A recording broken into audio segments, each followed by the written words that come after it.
नमस्कार, आप देख रहे हैं गुड न्यूज टुडे। हमारी खास चुनावी पेशकश वोट फॉर गुड के साथ मैं हूं अनंत भट्ट और आज हम मौजूद हैं सूरत में।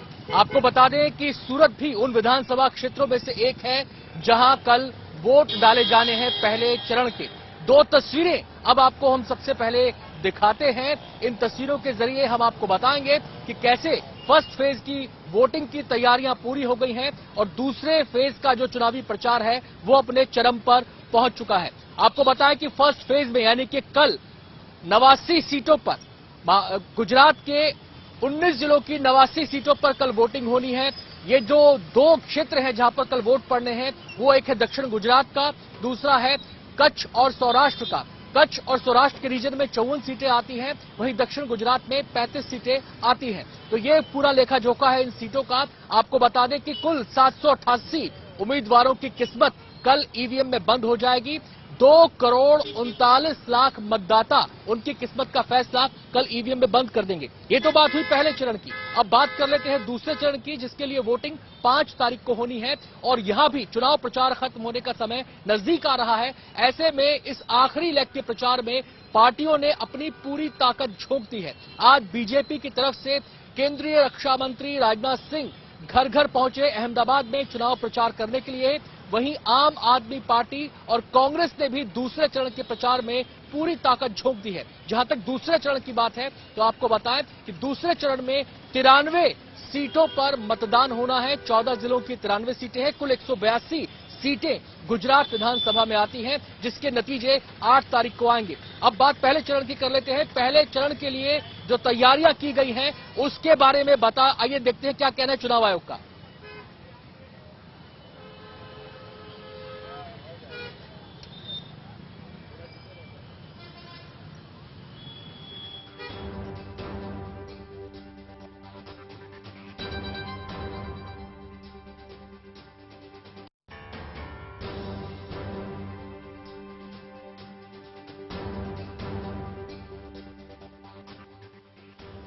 दिस टाइम 50% पोलिंग स्टेशन ऊपर हम लोग वेबकास्टिंग कर रहे हैं।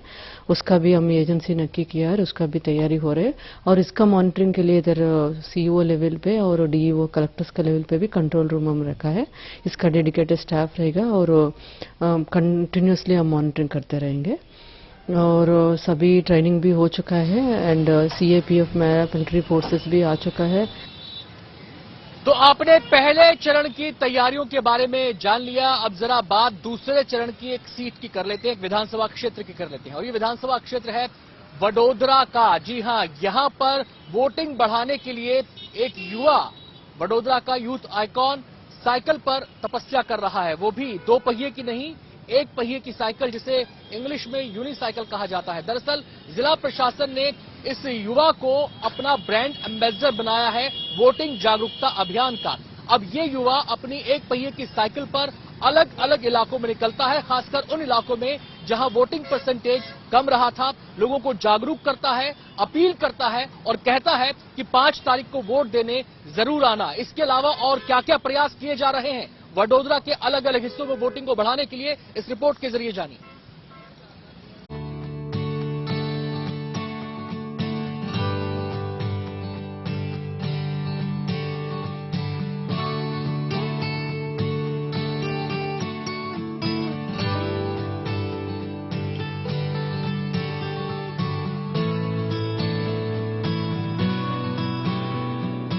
वडोदरा की सड़कों पर 1 पहिए से अपनी साइकिल दौड़ा रहे ये हैं यूनिसाइक्लिस्ट रोनित जोशी। 19 साल के रोनित इसी 1 पहिए से लोकतंत्र के महापर्व में बड़ा जिम्मा उठाए हुए हैं। रोनित साइकिलिंग में कई पुरस्कार जीत चुके हैं और अब उन्हें जिला प्रशासन ने मतदान के लिए जागरूकता लाने के मकसद से अपना ब्रांड एम्बेसडर बनाया है। इसी के तहत वो शहर शहर, गांव गांव, गली गली पहुंच रहे हैं ताकि वोटर बड़ी संख्या में वोटिंग करने के लिए 1 और 5 दिसंबर को पोलिंग बूथ पर आए। कितने इलाके कवर करने हैं आपको? अभी मुझे 3rd डेट तक जो 111 विधानसभा का मुझे लिस्ट आया है, जहां पे नीरस पोलिंग बूथ है। हाँ, जो पोलिंग बूथ है वो वहाँ का मुझे लिस्ट आया है जहाँ पर जो मतदान है वो कम होता है, कम मात्रा में होता है। इसलिए मुझे ब्रांड एम्बेसडर बनाया गया है कि मैं अलग अलग जगहों पे जाऊँ जहाँ पर कम मतदान होता हो, वहाँ पर जाके एक ही अवेयरनेस स्प्रेड करूँ कि आप आपका टाइम निकाल के वोटिंग बूथ तक जाइए। इन सबके बीच एक और बड़ी बात यह है कि रोनित के घर में 2 दिसंबर को उनकी बहन की शादी है, लेकिन फिर भी रोनित लगातार मतदान जागरूकता अभियान चला रहे हैं। आप रोनित के घर में दाखिल होंगे तो आपको दाखिल होते के साथ ही शादी की तैयारियां नजर आ जाएंगी, क्योंकि इस घर में शादी होने वाली है। मेरे पीछे आप देख सकते हैं कि मेहंदी इस समय दुल्हन को लगाई जा रही है। रोनित की बड़ी बहन है, रोनित उनके बराबर में बैठे हैं। एक शादी वाले परिवार में कितना काम होता है यह बखूबी समझ सकते हैं, और यह काम रोनित के लिए भी है। लेकिन लगता है कि बैलेंस बनाना कोई रोनित से सीखे। अपने परिवार की जिम्मेदारी भी निभा रहे हैं और अपनी सामाजिक जिम्मेदारी यानी लोगों को वोटिंग के लिए अवेयर करना, एक पहिए की साइकिल चलाकर, वो भी बखूबी निभा रहे हैं। मेरी 2 दिसंबर को शादी है और 5 को इलेक्शन है, तो प्लीज सब वोट करने जाएं और मैं भी जाने वाली हूँ वोट करने। शादी के बाद जाएंगे वोट? हाँ, जाऊंगी। और जो 1 तारीख को वोटिंग होने वाली है उसके लिए? उसमें सब आने वाले हैं। घर में शादी की वजह से व्यस्तता है, लेकिन इसके बावजूद रोनित का परिवार उनके इस मिशन से जुड़ने पर खुश है। साथ ही परिवार के सदस्य भी रोनित के साथ जगह जगह जाते हैं। पहले तो हमारे घर पे शादी, मेरी बेटी की शादी है, और घर पे शादी का माहौल हो तो कितना काम होता है आप सबको पता है। लेकिन हमने डिसाइड किया है कि भले शादी का माहौल है, शादी है मेरे घर पे, लेकिन हम भी अवेयरनेस के लिए जाते हैं। तो मैं आपको ये आह्वान करता हूँ सबको कि आप सब, हम इतने बिजी होने के बावजूद हम अवेयरनेस के लिए जाते हैं और हम वोटिंग करने के लिए भी जाएंगे 5 दिसंबर को। और हम जो शादी है 2 दिसंबर को, हम वहां पर वो एक सेल्फी पॉइंट भी रखने वाले हैं कि लोग आए और देखें और अवेयरनेस सब में स्प्रेड हो कि वोटिंग करनी चाहिए।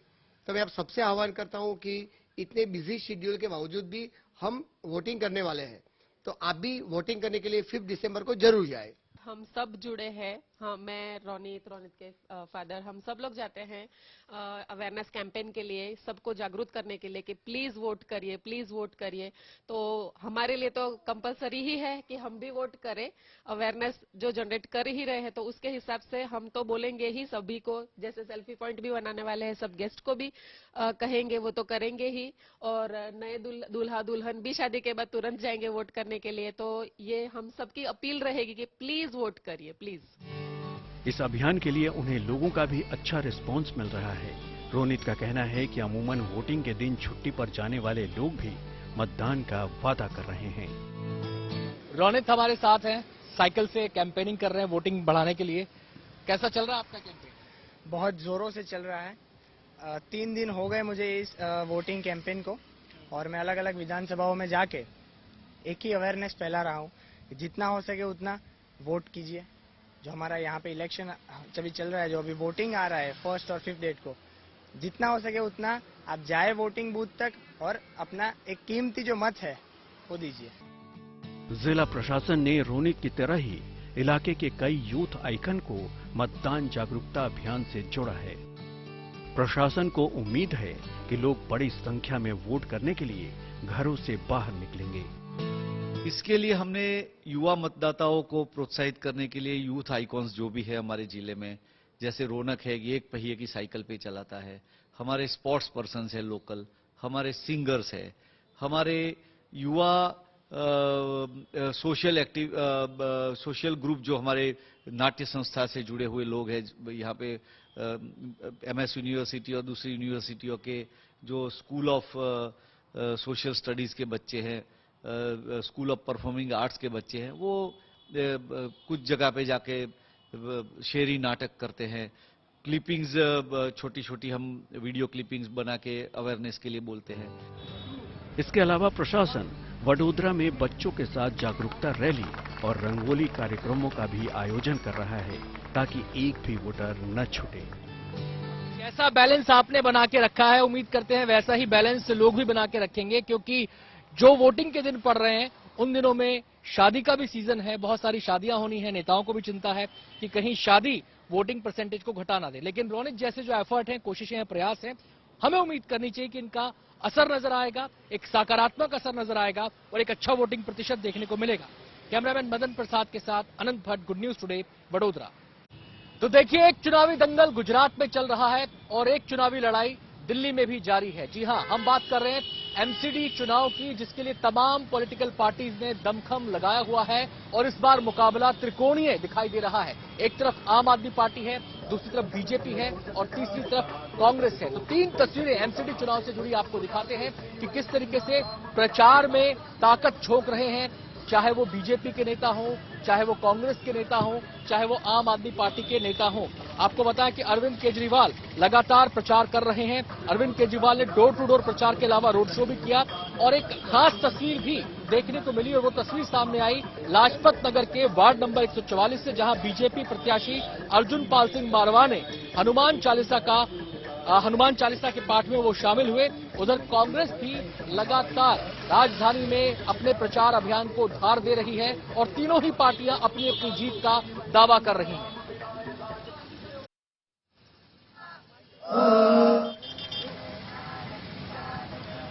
तो एमसीडी चुनाव में लगातार प्रचार के अलग अलग रंग दिखाई दे रहे हैं और हमारी कोशिश ये है कि तमाम दिलचस्प तस्वीरें और ये रंग हम आप तक पहुंचाएं, आपको दिखाएं और अपनी इस खास चुनावी पेशकश में दिलचस्प कहानियां चुनाव से जुड़ी आपको दिखाते हैं। तो एक और दिलचस्प तस्वीर एमसीडी चुनाव में निकलकर सामने आई है और वो तस्वीर है लाजपत नगर से। जी हां, लाजपत नगर के वार्ड नंबर 144 में बीजेपी के प्रत्याशी हैं अर्जुन पाल सिंह मारवाहा। उन्होंने हनुमान चालीसा का पाठ करवाया और अब इस हनुमान चालीसा के चर्चे चारों तरफ हो रहे हैं। देखिए, चुनाव प्रचार के दौरान तमाम जो प्रत्याशी होते हैं उनकी कोशिश ये रहती है कि अलग अलग तरीकों से वो जनता का ध्यान आकर्षित अपनी तरफ करें और इस ध्यान आकर्षित करने के सिलसिले में वो अलग अलग तरीके अपनाते हैं। तो एक तस्वीर ये भी देखने को मिली जहां पर अर्जुन पाल सिंह मारवा ने हनुमान चालीसा का पाठ कराया, इसमें वो शामिल हुए, इसमें और भी लोग शामिल हुए और अब इस हनुमान चालीसा के पाठ की चर्चा हो रही है।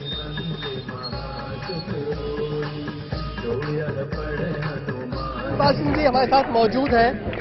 आज आप यहाँ पहुंचे हैं प्रचार करने के लिए, हनुमान चालीसा हो रही है, भगवान का ही सहारा है क्या? देखिए, भगवान हमारे रूह में है, भगवान हमारे अंदर बसता है। सहारा भगवान का हर इंसान को होता है। हर आदमी जो कुछ भी मांगता है वो भगवान से ही मांगता है। मेरे हिसाब से जो भगवान से ही मांगता है वो नास्तिक है और मैं नास्तिक नहीं हूँ। तो भगवान का सहारा हर आदमी के साथ चलना चाहिए। तो एमसीडी चुनाव में आम आदमी पार्टी के मुखिया और दिल्ली के सीएम अरविंद केजरीवाल भी पूरी ताकत झोंके हुए हैं। कभी चाय की चुस्कियों के साथ वो चुनाव पर चर्चा करते हैं लोगों के बीच बैठकर, तो कभी घर घर जाकर कैंपेन कर रहे हैं। कोशिश ये है कि एमसीडी में भी इस बार आपका झंडा बुलंद किया जाए और पार्टी के तमाम नेता ऐसे दावे कर भी रहे हैं। लेकिन इस बीच सोशल मीडिया पर एक वीडियो वायरल हो रहा है और ये वीडियो अरविंद केजरीवाल के पहनावे से जुड़ा हुआ है। आखिर ऐसा क्या है इस वीडियो में जो इस समय चर्चा के केंद्र में आ गया है, इस रिपोर्ट में देखिए।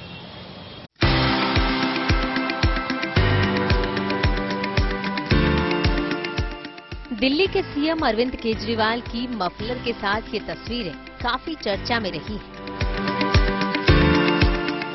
केजरीवाल और मफलर का साथ चोली दामन का रहा है। करीब 10 साल पहले जब उन्होंने सियासी एंट्री ली, तब अक्सर केजरीवाल गले और सिर में मफलर लपेटे हुए नजर आ जाते थे। धीरे धीरे यही उनकी पहचान हो गई।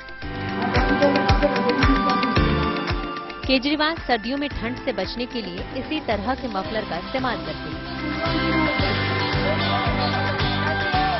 लेकिन जब एमसीडी चुनाव के दौरान घर घर प्रचार करने पहुंचे अरविंद केजरीवाल बिना मफलर के दिखाई दिए, तो उनसे मफलर पर सवाल फिर पूछ लिया गया।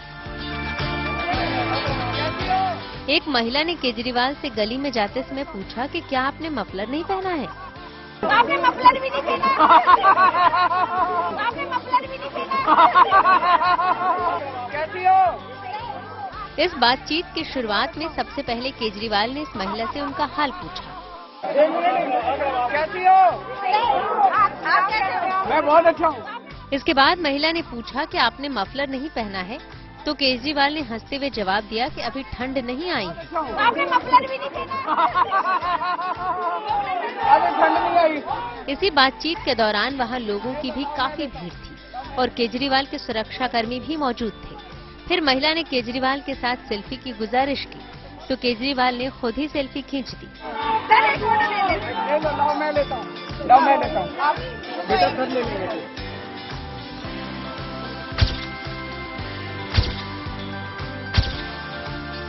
आ गई ना सबकी? जाहिर है केजरीवाल से जुड़ी हर चीज की चर्चा हो ही जाती है, फिर चाहे वो मफलर हो या फिर उनका sweater. Bureau report, good news today.